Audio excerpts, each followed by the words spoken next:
Jika kalian benar zikirnya kepada Allah, meminta bantuan. Dengan kalian zikir, minta bantuan kepada Allah itu dengan zikir. Atau musahabah, mendekat kepada Allah. Dengan mendekat kepada Allah lewat zikir, tatmainnul qulub, maka dampaknya akan menenangkan kepada jiwa, kepada hati. Makanya orang-orang yang sering berzikir dan bagus zikirnya, karena dekat dengan Allah, hatinya tenang, Pak. Tenang itu penting. Dan tenang itu setengah dari solusi. Ibu yang tenang, mudah memberikan kemudian arahan kepada anak-anak. Suami yang tenang, mudah kemudian membimbing keluarga. Pemimpin yang tenang di perusahaannya, mudah mengatur kemudian arus perusahaannya, pekerjaan dan sebagainya. Guru yang tenang, mudah memunculkan inovasi dan ide-ide yang baik. Nah, orang yang sering zikir itu tenang. Baca Quran. Makanya kalau sedang ada kegelisahan, kita cari ketenangan. Ketenangan terbaik itu zikir.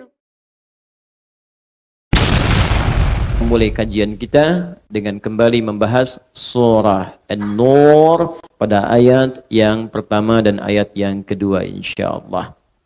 Bismillahirrahmanirrahim. Di pertemuan 1 sampai 3 telah kita sampaikan bahwa Allah pada ayat yang pertama ini ingin menegaskan di surah ini satu surah, bukan 1-2 ayat tapi seluruh ayatnya satu surah ini saya turunkan kata Allah. Dan saya wajibkan bagi kalian untuk mengamalkannya jika kalian ingin mendapatkan cahaya dalam kehidupan. Karena itu surah ini disebut surah cahaya. Mata menatap, alhamdulillah, mendapat bimbingan cahaya. Telinga mendengar, ada cahaya di pendengaran kita. Kaki melangkah, mendapat bimbingan cahaya dari Allah. Maka saya turunkan kata Allah satu surah yang dengan kalian membahas, mengkaji dan mengamalkan surah itu seluruhnya. Dan saya wajibkan kalian mengamalkan isinya, bukan sekedar dibaca. Kalaupun ada yang baca surah ini sampai khatam berkali-kali, ratusan kali, ribuan kali, tapi tidak mengamalkan isinya, maka besar kemungkinan dia tidak bisa mendapatkan cahaya yang dijanjikan. Lalu saya terangkan kata Allah, semua rumusan untuk mendapatkan cahaya itu dengan keterangan yang jelas. Ayatim bayyinat. Keterangan-keterangan dariku, tanda-tanda dariku, petunjuk-petunjuk dariku, kata Allah dengan sangat jelas. Bayyinah itu, Bapak Ibu sekalian, kalau di dunia hukum, itu bukti yang sudah nyata, yang nggak bisa ditolak lagi. Lam yakunil ladzina kafaru min walal musyrikin munfakkina hatta tabayyana. Ya, orang-orang kafir itu, orang-orang musyrik itu dari kalangan ahli kitab, ya, kata Allah, sulit mempercayai kamu Muhammad sallallahu alaihi wasallam sebelum datang kepada mereka bukti yang jelas. Karena itu pada Nabi Muhammad sallallahu alaihi wasallam oleh Allah diberikan tanda yang sangat jelas. Yang mustahil bagi mereka untuk mengelak dari tanda-tanda itu. Di kitab mereka dituliskan seorang nabi akhir zaman punya tanda di pundaknya. Ya, begitu dilihat di pundaknya tandanya ada. Seorang nabi akhir zaman ketika berjalan dari sejak kecil akan ada awan teduh yang menaungi. Tandanya jelas kelihatan. Ya, seorang nabi akhir zaman akan punya tanda begini-begini, semua tandanya muncul semua. Dan itu diketahui oleh mereka. Tidak ada celah kemudian untuk mengelaknya. Seperti persis matahari terbit di timur, kemudian tenggelam di barat. Itu bayyinah. Kalau ada dalam Al-Quran sifat-sifat bayyinah, artinya semua yang diterangkan oleh Allah dengan sangat jelas, saking jelasnya, nggak ada celah bagi kita untuk mengelak. Kalau sampai yang sudah jelas pun masih mengelak juga, maka ini ada persoalan dalam jiwanya. Ya, saya mau tanya pada Bapak Ibu sekalian, misal, saya mau contohkan, ini apa? Tisu. Kalau saya katakan ini apa belum kelihatan, Anda bingung jawabnya wajar. Tapi kalau saya tunjukkan jelas dengan bendanya, sampai warnanya, belum yakin juga ini tisu, berarti ada masalah dalam pandangan Anda. Jelas ya? Tapi kalau Anda jelas melihatnya putih dan mengingkari ini tisu, maka masalahnya di hati Anda. Demikian nanti Allah terangkan di surah ini. Tentang bagaimana fungsi mata, tentang bagaimana menjaga diri dalam kehidupan, tentang manfaat mengerjakan ini, menjauhi ini. Dan dijelaskan semuanya. Teorinya dijelaskan, manfaatnya dijelaskan, contohnya dijelaskan. Makanya disebut di awal saya jelaskan sejelas-jelasnya. Kalau masih belum jelas juga, ada masalah kemudian dengan cara dia memahaminya.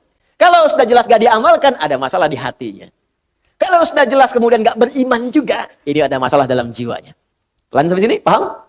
Baik. Kemudian apa fungsi semua ini saya terangkan kata Allah dengan jelas.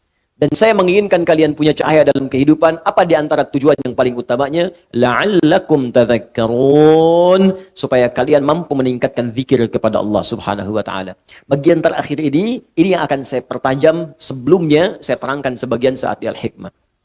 Bapak Ibu sekalian, Zikir adalah segala kegiatan atau aktivitas. Segala kegiatan atau aktivitas yang mampu mendekatkan diri kita dengan Allah subhanahu wa ta'ala. Yang mampu mendekatkan diri kita dengan Allah subhanahu wa ta'ala. Setidaknya zikir dalam Al-Quran itu memiliki 3 fungsi secara umum. Ada 3 fungsi zikir secara umum ya. Pertama, mengenalkan dan mendekatkan seorang hamba dengan Allah Subhanahu wa taala. Mengenalkan dan mendekatkan seorang hamba dengan Allah Subhanahu wa taala. Sudah? Jadi, bagi yang belum mengenal Allah, belum beriman, maka dengan dia mengenal zikir, mendengar misalnya, atau melihat, atau memikirkan hal yang terkait dengan zikir, maka dia berpotensi akan mengenal Allah Subhanahu wa taala. Dengan mengenal itu, boleh jadi kemudian semakin dekat dia untuk mendapatkan hidayah. Contoh, saya berikan langsung misalnya, Allah perdengarkan zikir kepada semua kalangan manusia, dan zikir ini diperdengarkan 24 jam tanpa berhenti semuka bumi. Jadi terus berputar. Apa diantaranya? Suara azan. Ya, azan. Azan itu bagi orang beriman panggilan untuk sholat. Terus, bagi yang belum beriman, itu pengenalan kepada Allah. Untuk diingatkan kembali bahwa dia punya Tuhan yang hak. Karena itu sholat dalam Al-Quran disebut dengan zikir. Ya, buka Quran surah ke-20 ayat 14. Ketika Allah menegaskan kemudian kepada Nabi Musa alaihissalam, kata Allah, innani anallah, la ilaha illa ana, fa'budni, wa aqimis salata li dzikri. Innani anallah, kata Allah Musa, saya Allah. La ilaha illa ana, tidak ada Tuhan yang layak disembah dan dipertuhankan kecuali saya. Anda silahkan bandingkan ya. Satu-satunya kitab suci di muka bumi yang mengatakan langsung saya Allah, sembah saya, hanya Al-Quran. Silahkan cek di kitab manapun. Anda temukan, adakah satu kitab yang mengatakan saya Tuhan, sembah saya? Silahkan cek. Hanya di Al-Quran tertulis, innani anallah. Di mushaf dituliskan, di Quran dibacakan. Innani anallah. Kata Allah, saya Allah. Dan kalimat yang menggunakan inna. Harfu tauqidin wa nasbin, tansibul isma wa tarfa'ul khabara, mabniun alal fathi la mahalla lahu minal i'rabi. Inna harfu nasab wa tauqid. Nasab untuk menancapkan sesuatu dengan kuat. Tauqid untuk menguatkan apa yang akan disampaikan. Kata Allah, innani, saya ini, saya tegaskan pada kalian. Ya, tancapkan di dalam jiwa-jiwa kalian, kata Allah. Cuman saya yang Tuhan. Innani anallah, saya Allah. Quran surah ke-20 ayat 14. La ilaha illa ana, gak ada Tuhan kecuali saya. Fa'budni, sembah saya. Tunjukkan pada saya, di kitab mana ada keterangan saya Tuhan, sembah saya, kecuali di Al-Quran. Kenapa? Karena fitrah manusia, itu tidak mungkin bisa mengatakan saya Tuhan. Jadi kalau ada kitab, kemudian isinya tidak ada mengatakan saya Tuhan, ini menunjukkan kitab itu bukan berfirman dan bersumber dari Allah Subhanahu wa taala. Karena hanya Allah yang mampu mengatakan saya Tuhan. Makanya satu-satu manusia yang pernah mengaku Tuhan, kemudian menyadari dan fitrahnya menolak. Kan satu-satunya Fir'aun tuh. Direkamkan dalam Al-Quran, ana rabbukumul a'la, saya Tuhan kalian yang paling gede. Ya, lalu ketika dia akan tenggelam, bukan ralat-ralat ya Allah. Ya, al-ana hasasul haq. Di surat Yusuf muncul nih, muncul kebenaran. Ya, ketika kemudian perempuan menggoda, muncul kebenaran. Sama juga Fir'aun ketika mau tenggelam, alan, sekarang nyadar kamu bukan Tuhan. Tuh. Di fitrah manusia itu nggak bisa mengaku Tuhan. Kalau mengaku yang setara-setara itu, setara itu ada nilai kemanusiaannya, mungkin Nabi, ada, banyak. Ngaku Nabi ada, karena sebagian sifat kenabian itu, sifat-sifat manusia, sifat kemanusiaan, fitrah. Makanya manusia ada di antara mereka mengaku Nabi, ada. Ya, kan banyak tuh. Sekarang pun ada Nabi baru lagi tuh. Allahu Akbar, tiap bulan tuh. Tiap bulan ada aja yang baru-baru. Ya, Anda bayangkan. Tapi mengaku Tuhan, nggak ada. Karena itu cuma di Al-Quran langsung yang menyebutkan. Ini menunjukkan Quran benar firman Allah. Kata Allah, saya Tuhan. Nggak ada Tuhan selain saya, sembah saya. Bagaimana menyembahmu ya Allah? Fa'budni wa aqimis salat. Tunaikan salat li dzikri. Supaya engkau bisa kenal denganku. Zikir. Supaya engkau bisa dekat denganku. Karena itu panggilan untuk salat, panggilan yang mengenalkan Allah. Silahkan cek. 5 kali dalam sehari. Dibagi dalam setiap waktu. Kalimat panggilan salat dibuka dengan kalimat apa? Allahu Akbar, Allahu Akbar. Allah. Ini bagi yang belum pernah dengar Allah selama hidupnya, walaupun dia belum beriman, diperdengarkan. Allah, Allah, Allah. Setidaknya akan bertanya. Anak kecil yang hidup di lingkungan orang-orang yang belum beriman akan bertanya. Allah, apa itu Allah? Siapa itu Allah? Pagi baru bangun tidur diperdengarkan. Ya, bahkan yang belum bangun bisa diperdengarkan. Allahu Akbar, Allahu Akbar. Siang kedengaran lagi. Sore kedengaran lagi. Maghrib kedengaran. Mau tidur diperdengarkan lagi. Dari bangun tidur sampai tidur lagi diperdengarkan. Dan saya sering katakan, cuman lafaz adzan yang dikumandangkan di bumi yang tidak pernah berhenti. Karena itu jadwal sholat ketika disusun itu Anda terlihat ada perbedaan kan? Tanah Kusir dengan Pondok Indah beda mungkin sekian menit. Ini sekian menit, ini sekian menit, sekian menit. Mesir selesai adzan, Libya adzan. Libya selesai, Tunisia adzan. Tunisia selesai, Maroko adzan. Maroko selesai, Aljazair adzan. Nyebrang langsung dari Italia ke Spanyol ke Prancis terus. Di Indonesia pun begitu. Dari Sabang sampai Merauke 24 jam nggak pernah berhenti lafaz adzan. Jadi zikir, manfaat yang pertama bisa mengenalkan seseorang yang belum kenal Allah dengan Allah. Karena itu tidak sedikit orang mendengar adzan masuk Islam. Diperdengarkan. Anda bayangkan, ada orang dengan mata melihat tayangan. Ya, makanya bikin Bapak Ibu status-status yang baik. Di Facebook, tayangkan aja hadis, ayat, isi dengan dakwah. Boleh jadi apa yang kita tampilkan mungkin dilihat orang, dan kalau bukan dia mendekat kepada Allah, atau dia kemudian menjadi beriman kepada Allah. Yang sudah beriman semakin kuat imannya. Yang belum beriman begitu melihat status Anda, mari berbuat baik dalam kehidupan. Al-Quran surat sekian, ayat sekian. Mari kita berbuat jujur, hadis Nabi SAW. Teman Anda mungkin bukan semuanya Muslim. Begitu melihat ajaran Islam yang sesungguhnya, dia melihat, dia mengamati, tiba-tiba besoknya dia beli mushaf, dilihat, dikaji, dan memutuskan mengucapkan asyhadu an la ilaha illallah wa asyhadu anna Muhammadar Rasulullah. Karena status yang Anda tulis di media sosial itu. Maka ketika dia beramal selama hidupnya, Anda mendapatkan bagian dari semua pahala yang dia dapatkan. Cuman satu yang Anda tuliskan. Ini bikin status, Tanah Kusir macet ya. Apa yang didapatkan? Nggak ada yang dapat gitu kan. Ini zikir. Jadi bagi yang belum kenal, kenalkan. Bagi yang sudah kenal, maka zikir ini akan mampu mendekatkan pelakunya semakin dekat dengan Allah Subhanahu wa Ta'ala. Karena itu orang yang rajin sholat, semakin banyak sholat, semakin dekat dengan Allah. Nggak percaya silahkan Bu, Pak. Kalau yang masih sholatnya fardu saja, apalagi yang kerjanya, maaf ya, menyendiri, belum senang jamaah, itu perasaannya masih biasa. Beda dengan ketika Anda mulai memburu masjid untuk jamaah. Di rumah pun pengen jamaah. Beda ketika Anda mulai memburu salat sunnah, malam tahajud, siangnya duha dikerjakan, rawatib tak tinggal. Demi Allah saya katakan, demi Allah, wallahi, Anda akan mendapatkan kenikmatan iman dalam jiwa. Yang ketika tertinggal sunnah, Anda bisa gelisah. Itu tanda Anda sudah mulai semakin dekat dengan Allah Subhanahu wa Ta'ala. Contoh lain, Al-Quran disebut zikir.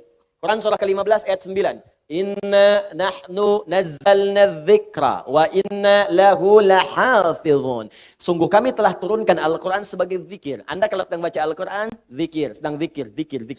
Semakin meningkat levelnya, saya udah nggak mulai mau baca lagi, saya pengennya langsung menghafal. Baca, menghafal. Maka meningkat langsung. Tingkatnya dari yang cuma 1 naik langsung 4. Disebutkan di Quran surah 54 ayat 17, 22, 32, 40. 4 kali disebutkan kalimat yang sama. Walaqad yassarnal Qur'ana lidzikri. Sungguh kami telah mudahkan Al-Quran untuk dihafalkan. Menghafal Al-Quran disebut dengan zikir. Karena itu, orang yang baru baca dengan yang telah menghafal, kedekatan dengan Allahnya beda. Nggak percaya silahkan cek.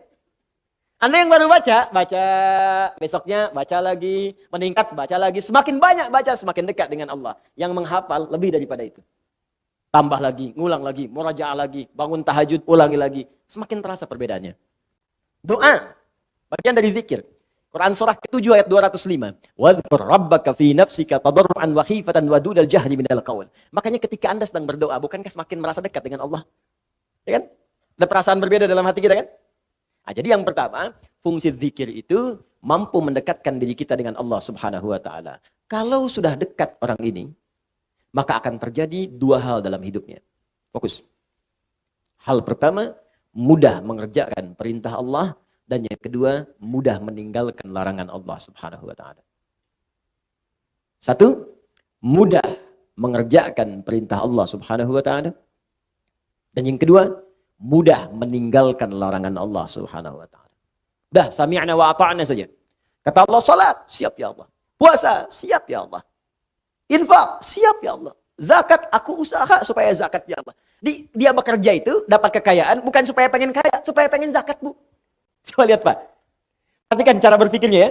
Orang kalau sudah imannya tinggi, dengan Allahnya semakin dekat, jadi dia ingin meraih kedudukan dunia itu, bukan untuk mendapatkan dunianya. untuk mendapatkan kedekatan ridha Allahnya.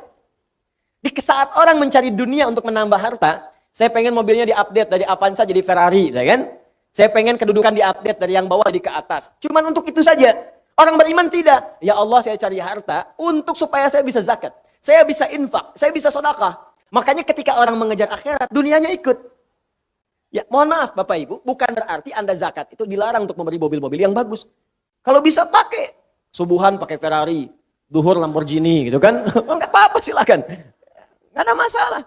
Tunjukkan bahwa dengan itu semua terupdate status Anda di hadapan Allah Subhanahu wa taala. Boleh. Beli Ferrari cuma buat dipakai panasin doang.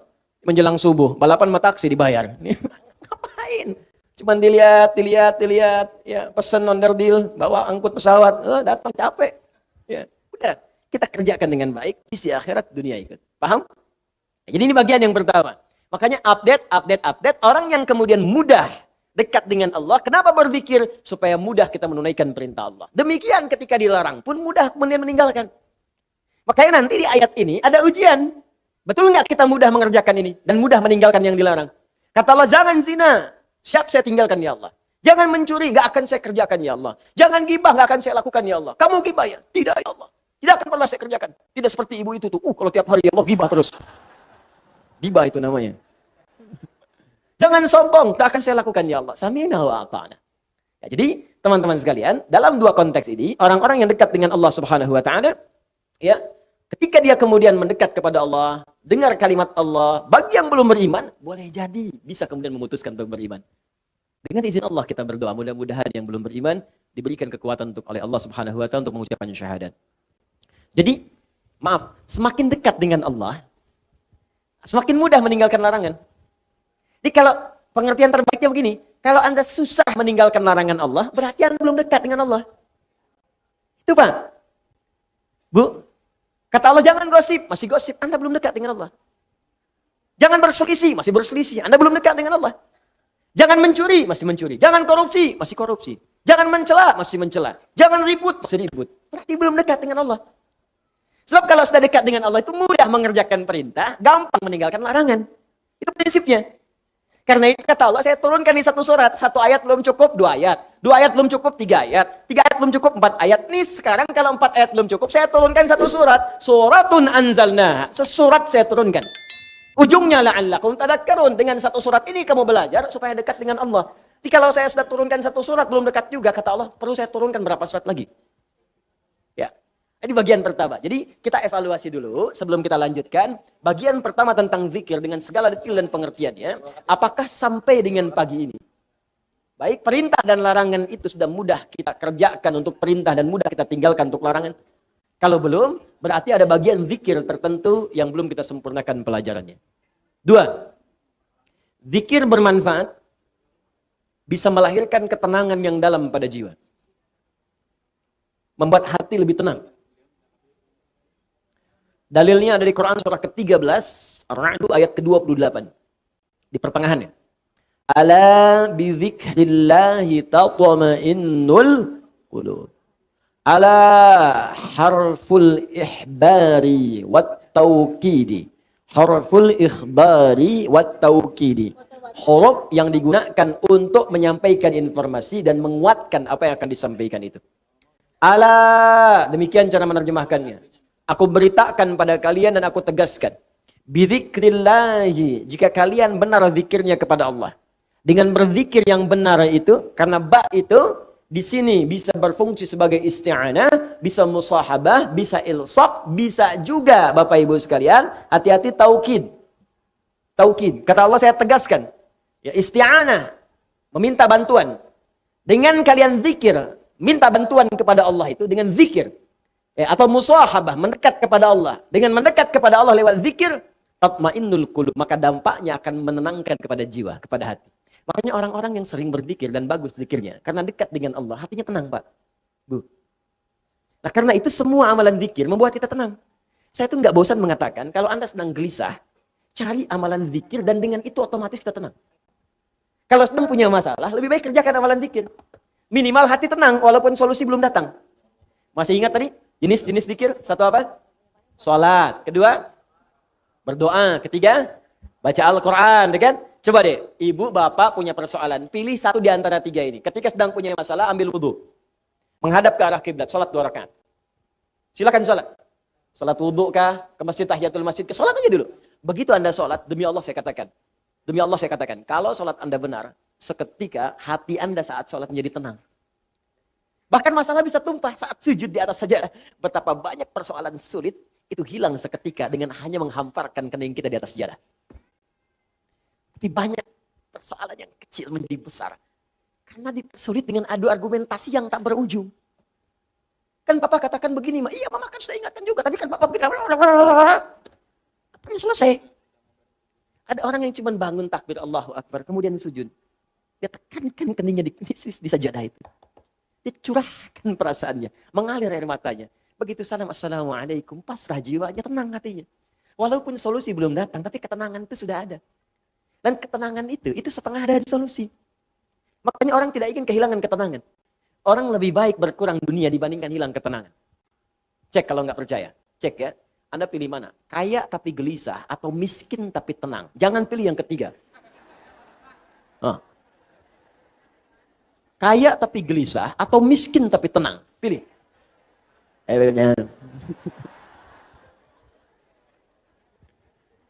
Paham ya? Itu.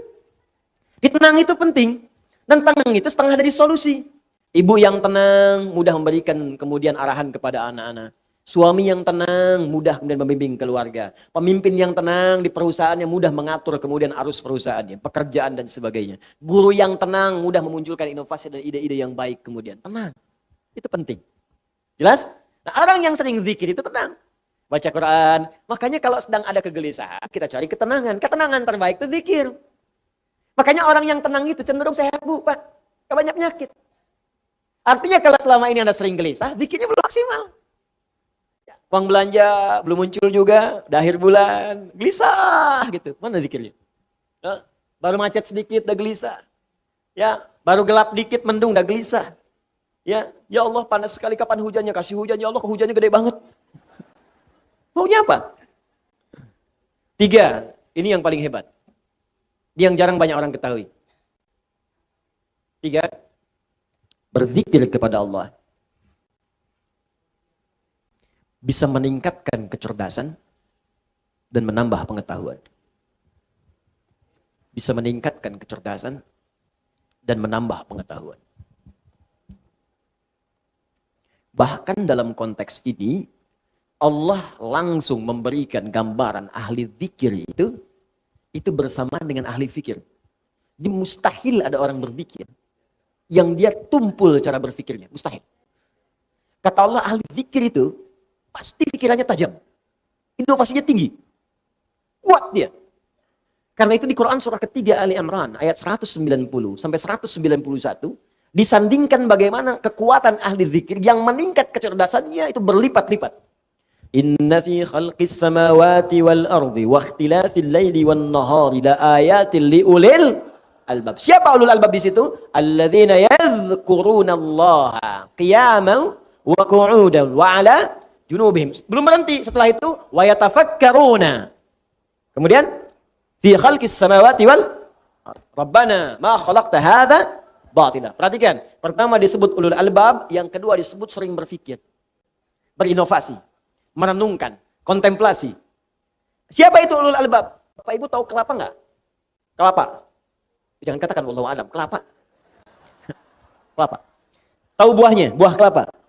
Baik, buah kelapa itu kan ada kulit yang kasar yang keluar kan? Baik ya?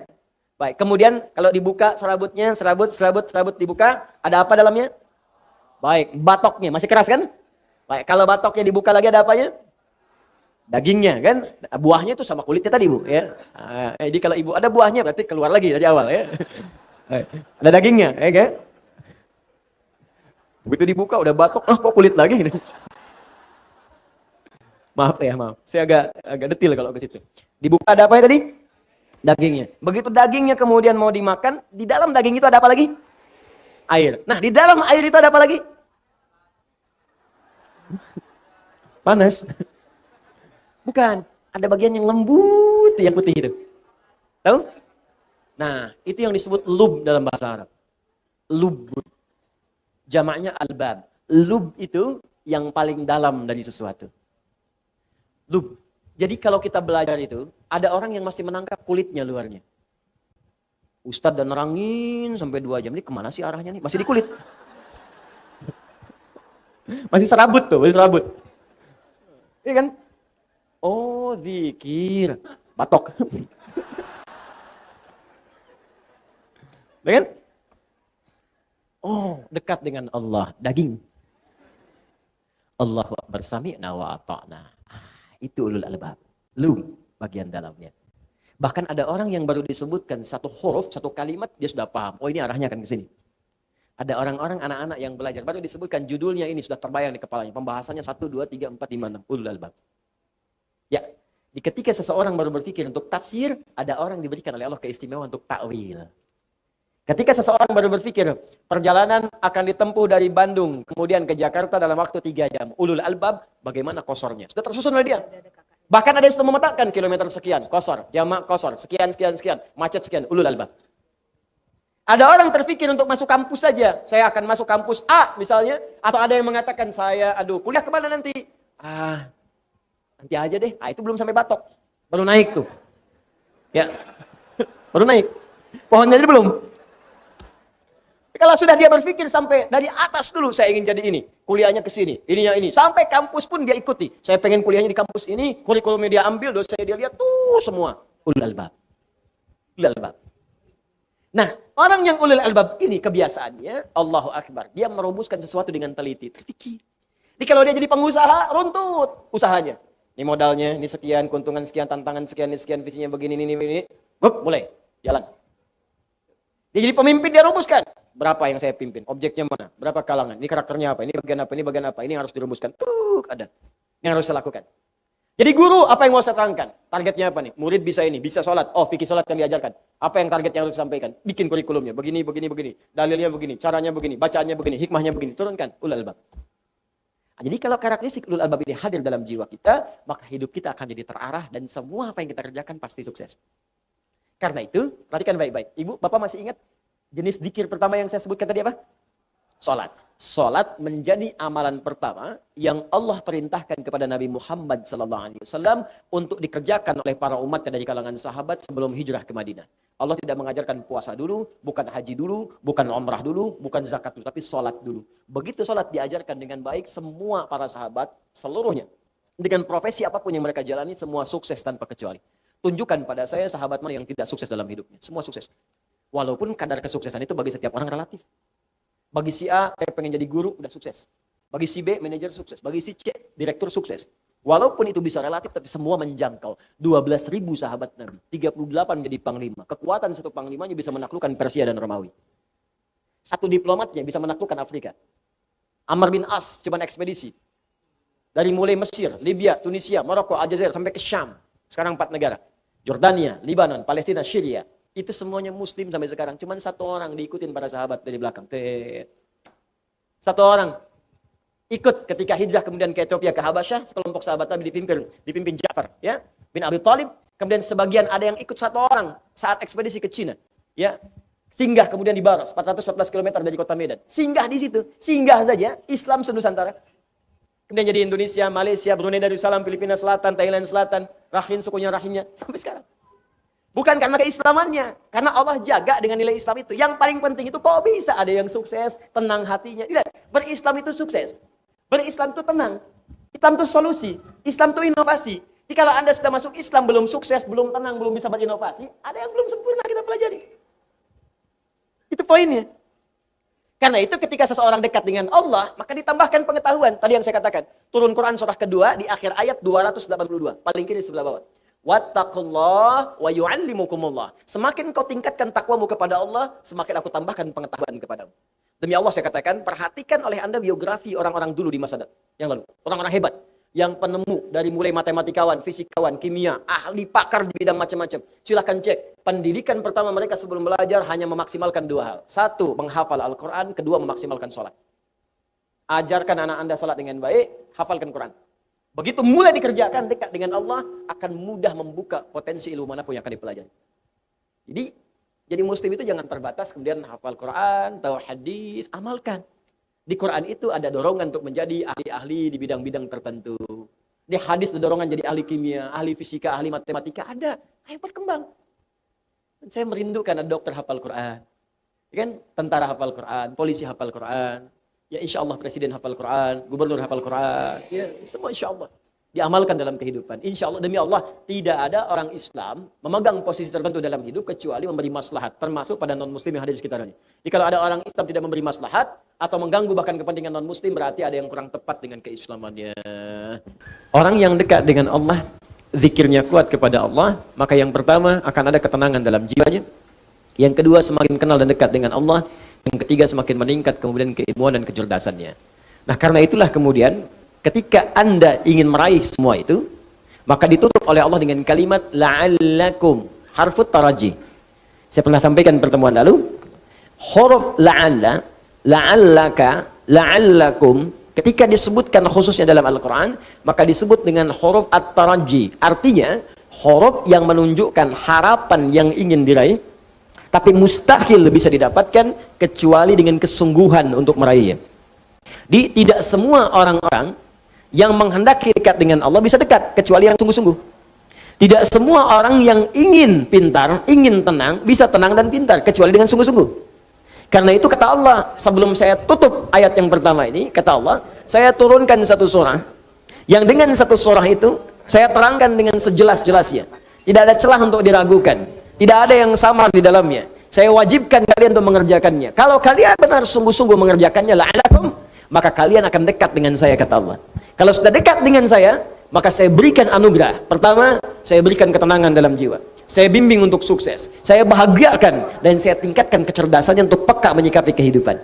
Anda bertanya, bagaimana caranya ya Allah? Maka diturunkanlah secara detail di ayat kedua sampai ayat-ayat berikutnya. Saya bacakan dulu ayatnya, kemudian nanti kita akan lihat bagaimana cara mengkajinya. Az-zaniyatu waz-zani fajlidu kulla wahidin minhuma mi'ata jaldah. ولا تأخذكم بهما رأفة في دين الله إن كنتم تؤمنون بالله واليوم الآخر وليشهد عذابهما طائفة من المؤمنين. Ayat yang kedua, saya bacakan cepat dulu, fokus baik-baik Bapak Ibu sekalian. Masih ingat yang tadi saya sampaikan? Zikir itu secara umum bentuknya ada dua. Kalau bukan perintah, apa namanya? Larangan. Perintah seperti sholat, zakat, puasa, baca Al-Quran, umrah, haji, perintah. Ada yang kedua, bentuknya larangan. Nah, di ayat yang kedua ini, kita diajarkan oleh Allah, zikir dalam bentuk meninggalkan larangan-larangan Allah subhanahu wa ta'ala. Larangan yang pertama, yang disampaikan langsung oleh Allah, pertama, jika Anda ingin dekat dengan Allah, tidak terganggu pikiran dalam kehidupan, di kecerdasan tetap terjaga, hati tetap tenang, kesuksesan bisa diraih, maka yang pertama kata Allah, tinggalkan jauhi zina. Saya ulang, tinggalkan jauhi apa? Zina. Larangan yang pertama, larangan untuk menjauhi dan meninggalkan atau meninggalkan zina. Awas, hati-hati. Saya ingin tunjukkan kepada Anda cara berpikirnya supaya kita bisa melihat turunannya dengan baik. Di formulasinya begini. Lihat sini ya, lihat. Ini zikir. Tadi turunannya kata Al-Quran, orang berzikir, hatinya akan selalu tenang, cenderung tenang. Kecenderungan sukses tinggi. Bahagia. Sudah? Meningkat kecerdasan. Cenderung pintar. Bertambah pengetahuan. Bentuknya dua. Bisa mengerjakan perintah, bisa meninggalkan larangan. Ini tinggalkan, ini kerjakan. Do it, leave it. If'al, la taf'al. Kerjakan, tinggalkan. Ini saya turunkan, tadi ada salat, kan? Ada interaksi dengan Al-Quran, ada puasa, dan seterusnya. Orang yang salat, maka dirinya cenderung tenang. Orang yang salat cenderung sukses dalam hidupnya. bahagia. Makanya panggilan salat, panggilan kebahagiaan. Hayya 'alas shalah. Kenapa salat ya Allah? Hayya 'alal falah. Bahagia yuk. Sukses. Kan? Cenderung kemudian pintar. Makanya banyak orang di masa lalu itu ya ketika dia akan mengerjakan soal-soal salat, Pak, Bu. Imam Al-Bukhari itu menuliskan Sahih Al-Bukhari selama 16 tahun. 97 pembahasan. Setiap pembahasan itu berapa banyak hadis? Kitabul Iman 57 hadis, ada Kitabul Ilmi sampai Kitabul Tijarah, Kitabul Mali terus sampai Kitabul Jihad. Banyak sekali. Ya, itu setiap menuliskan satu hadis salat 2 rakaat. Dituliskan pertama di Masjid Al-Haram, disempurnakan di Masjid Nabawi, 16 tahun. Semua ulama-ulama kita itu mustahil mereka bisa menulis kitab, merumuskan sesuatu, inovasi, penemuan baru, kecuali pasti rahasianya ini. Salat Al-Quran. Ada orang mengkaji Al-Quran, tiba-tiba menemukan penemuan. Ya, Ibnu Firnas baca surah Al-Mulk ayat 19. Ya, ketika membaca ayat itu, Allah awalam yarau ila tayri fawqahum saffatin wa yaqbidna ma yumsikuhunna illa rahman. Apa engkau tidak analisis, perhatikan bagaimana burung bisa terbang di udara dengan dia mengepak-ngatukan sayapnya, dijaga oleh Allah. Kalau nggak dijaga nggak bisa terbang. Maka dilihat Allah berkehendak bisa terbang karena apa? Kepak-katup sayap, dilihat, dianalisis, bikin modifikasi sayap burung terbang naik ke atas bukit sampai bisa terbang 20 meter. Ngelihat ke bawah, jatuh, meninggal. Nah, betul, ketika meninggal dan meninggalkan karya yang kelak itu jadi prototipe pesawat terbang di kemudian hari. Ya, ada lagi Jabir bin Hayyan baca Al-Hadid, Quran surah 57 ayat 25 sampai 26. Wa anzalnal hadid, kami turunkan besi dari langit. Besi bisa turun dari langit. Dilihat apa itu besi. Dicari besi. Sekarang terbukti meteor ada yang bahannya dari besi. Ya, turun dari langit. Waktu itu bingung, apa ini besi? Apa sih besi itu menarik? Dibawa ke labnya besi. Dianalisis, dikeluarkan sampai ke atom terkecil ya. Dianalisis sampai sumber-sumbernya. Sampai sekarang nomor atom besi itu terambil dari Al-Quran. Nomor atom besi Fe verum, F besar E kecil. Nomor atomnya 26. Ya, setiap atom itu punya isotop untuk menjaga stabilitas atom. Saya dulu belajar kimia. Ya. Nomor 55, 56, 57, 58. Ada 4 isotopnya. Yang paling stabil isotop nomor 57. Surah 57 ayat 25 sampai 26. Itu ada sejarahnya. Bukan John Dalton yang pertama kali menemukan atom. Jabir bin Hayyan. Ya, saya baca, kalau lagi kosong-kosong saya pergi ke toko buku. Saya beli tuh buku kimia, buku fisika, matematika, latihan, lihat-lihat. Nggak tahu nanya. Buka YouTube, lihat, belajar. Saya baca, Pak. Ada anak mahasiswa datang, kamu dari mana? Kedokteran, Ustaz. Mau belajar apa? Ini, kamu bawa modul kamu kedokteran semua ke sini. Terangkan pada saya baru ajarkan pada kamu pengetahuan yang kamu inginkan. Jadi saya senang belajar. Baca. Dan ketika kita pelajari, ternyata semua relasinya dengan Islam itu tinggi. Ya, saya sering bahas, fisika juga banyak kaitannya. Fisika itu paling banyak. Karena fisika itu kaitan dengan metafisik. Metafisik paling tinggi itu ya belajar agama. Agama itu ya Islam. Makanya ketika orang belajar fisikanya benar, itu pendekatan ke Allahnya tinggi. Ya, dari bab pertama aja, bab gaya kan di fisika pertama kan. F1 sama dengan F2, gaya gerak sama dengan gaya dorong, apa yang masuk itu yang keluar, yang masuknya kecil, mukul kecil, maka bunyinya kecil, mukul besar, bunyinya besar, imannya sedikit, amalnya sedikit, imannya kuat, amalnya makin kuat. Ya. Hukum gayanya, gaya berbanding lurus dengan tekanan, F berbanding lurus dengan P. Ketika orang ingin bergaya menunaikan ibadah, tidak akan luput dari tekanan. Ada hambatan. Apa di antara hambatannya? Banyak. Ada hambatan pribadi, hambatan di tengah, mau berangkat ke masjid tiba-tiba hujan. Bagaimana mengatasinya? Rumusnya turunkan. Mau ke masjid hukum jamak qashar, E sama dengan V dikali T, jarak, ya, kecepatan dikalikan dengan waktu, ya, mencari kecepatan S sama dengan S dibagi T, V sama dengan S dibagi T. Jadi ketika kita mau ngukur ke Bandung, kecepatannya berapa supaya nggak dikosor? Nyampe. Makanya kalau mau ke Semarang pakai pesawat karena kecepatannya tinggi, waktunya semakin cepat. Ya, berangkat kemudian jam 11, nyampe jam 12, zuhur aja belum. Apa yang mau dikosor? Jelas kan? Ini kita belajar tuh begini, ditarik ke akhlak, nyambung. Akhlak, F, gaya berbanding lurus dengan tekanan, hukum Pascalnya. Gaya berbanding lurus dengan tekanan, semakin banyak gaya, semakin tertekan. Akhlak. Banyak pokoknya. Oh, pokoknya indah deh, kalau belajarnya benar tuh enak. Di fisika tuh nggak berhenti di kampus, di kuliah, dibawa ke masjid, masih diterapkan fisika. Ya, hukum hambatan, gaya Ohm, macam-macam. Enak pokoknya kelihatannya. Di Thomas Alva Edison itu kalau baca surat An-Nur aja, ayat 35, udah selesai tuh, nggak akan sampai 1000 kali bikin bohlam. Oleh Al-Misbahu fi Zujajah. Ya, kalau mau terang itu mesti ada zujajah, ada kaca. Nggak bisa begitu aja, bisa meletus, bisa hancur terus-terusan. Itu kan dia yang ke 1000 itu bikin kaca pelapis jadi bohlam. Baca satu ayat selesai. Itu. Kenapa jadi ke sini? Ini perintah. Ada yang kedua, sifatnya berbentuk larangan. Apa namanya? Larangan. Ini tenang, ini sukses, ini bahagia. Jadi ada yang sifatnya larangan. Pertama kata Allah, tinggalkan zina. Di surah Cahaya. Fokus. Cara berpikirnya begini. Perhatikan cara berpikirnya. Ini kebanyakan orang cuma baca. Tapi formulasinya nggak dipahami. Sehingga parameter tingkat keberhasilan mengkaji ayatnya itu nggak muncul. Cuma jadi pengetahuan tersimpan di pikiran kita. Amalnya nggak ada. Di bacaan Nur, zina masih terus saja dikerjakan. Zina mata, zina telinga, zina lisan. Ya, bacaan Nur, ada yang korupsi, ada yang mencuri, ya, ada yang menipu, ada yang nyogok. Padahal ayatnya jelas. Maka dari itu, lihat perbandingan terbaliknya. Orang mengerjakan perintah akan meraih ini. Orang meninggalkan larangan, maka ini akan cenderung terjaga. Hatinya tenang, kesuksesan mudah didapat, kebahagiaan mudah diraih. Ketika yang dilarang dikerjakan, maka akan berdampak kepada jaminan yang tadi disebutkan. Zina, ketika zina dikerjakan, maka cenderung membuat hati tidak tenang. Makanya orang yang berzina nggak pernah tenang. Makanya zina dalam bahasa Arab, secara bahasa, az-zina. Zina fil lughati asy'uru bid-dhiq. Makna zina secara bahasa yang pertama adalah perasaan yang sempit dalam jiwa. Zina itu bisa ditulis dengan dua cara. Begini, zai, kemudian nun, alifnya ke atas. Ini bahasa orang Najdin, zina. Ada bahasa orang Hijaz, zai, kemudian nun, alifnya ke bawah begini, zina. Bisa ditulis dengan dua cara. Ini alif yang tadi saya sebutkan, alif. Bisa begini, tegak. Bisa begini, ke bawah. Az-zina fil lughati lahu ma'anin katsirah wa minha asy-syu'ur bid-dhiq. Zina secara bahasa memiliki banyak arti. Di antara makna yang paling populer, yang pertama adalah perasaan yang sempit di dalam hati.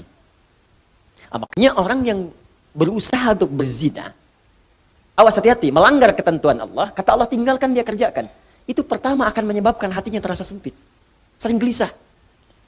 Makanya jangankan mengerjakan yang secara istilah, benar-benar dikerjakan hubungan seksual. Baru mau mukaddimah saja, mata mau melihat gambar-gambar yang kotor, itu karena hatinya sempit, gelisah, gak mau ketahuan orang. Ya, sembunyi-sembunyi bawah meja, ya, masuk ke kamar sendirian, gak mau orang lihat. Kenapa? Karena sempit. Tuh, ketenangannya hilang. Orang tenang itu kan cenderung gelisah. Orang yang tidak tenang cenderung gelisah. Ya kalau orang tenang tuh biasa aja. Lagi baca handphone, mau lihat, gak apa-apa, silakan. Ya, berkata-kata dengar, gak ada masalah. Tapi ketika ada orang berbuat hal yang dilarang tadi, berkata-kata gak mau kedengaran orang. Makanya transaksinya tertutup. Pakai kode-kode. Ya, di mana roti bisa ditemukan? Roti. Hah? Kijang satu. Kijang. Hewan yang disalahkan. Dicek. Makanya kata-katanya cenderung diarahkan kepada yang lain. Kupu-kupu malam, kupu-kupu. Tuh. Buaya darat, buaya. Buaya aja nggak ada yang begitu. Ya, coba lihat kehidupan buaya. Iya, ada buaya yang berzina. Ya, buaya emang hidupnya begitu. Ya, yang bayangkan. Saya mau katakan, orang yang melanggar ketentuan ini pasti hatinya gelisah. Awas, suami yang mencoba, pria yang mencoba kemudian bergaul di luar hal yang dibenarkan dan mencoba untuk berzina, pasti akan gelisah hidupnya. Puncaknya apa? Kesuksesan akan berpengaruh. Betapa banyak karir hancur gara-gara kemudian perbuatan ini. Ya, betapa banyak kebahagiaan hilang, hancur rumah tangga, berpisah kemudian. Anak-anak kemudian jadi terlantar.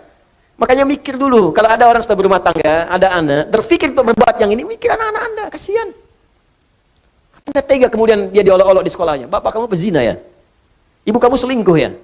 Itu anak Anda mau berbicara seperti apa? Dia masih kecil. Butuh perhatian yang dalam. Makanya orang yang berbuat hal yang seperti ini, pasti pertama akan terganggu kemudian ketenangan jiwanya. Kesuksesannya akan berpengaruh. Kebahagiaannya akan sirna. Dan yang paling dahsyat adalah, biasanya, ini akan fatal. Berpengaruh kepada kecerdasan dan yang lainnya. Ya, bisa kecerdasan kepada otaknya, intelektual. Bisa kecerdasan pada emosinya. Banyak kok Ustadz, orang yang zina pintar otaknya, tapi emosinya tidak ada. Untuk apa pintar otaknya kemudian emosi tidak terkendali? Banyak orang tak mampu mengendalikan emosinya sehingga kepintarannya menghasilkan mafsadat yang lebih luas lagi. Pintar bikin senjata digunakan untuk bunuh orang. Pintar pakai teknologi digunakan untuk menipu orang lain, merusak dan sebagainya. Maka apa manfaat dari kepintarannya? Tidak ada. Ya. Nah, sekarang pertanyaannya, apa yang dimaksud dengan zina secara istilah? Ada berapa jenis zina? Bagaimana kita bisa menjauhi zina kalau tidak tahu jenis-jenisnya? Itu kita akan bahas insya Allah di pertemuan berikutnya.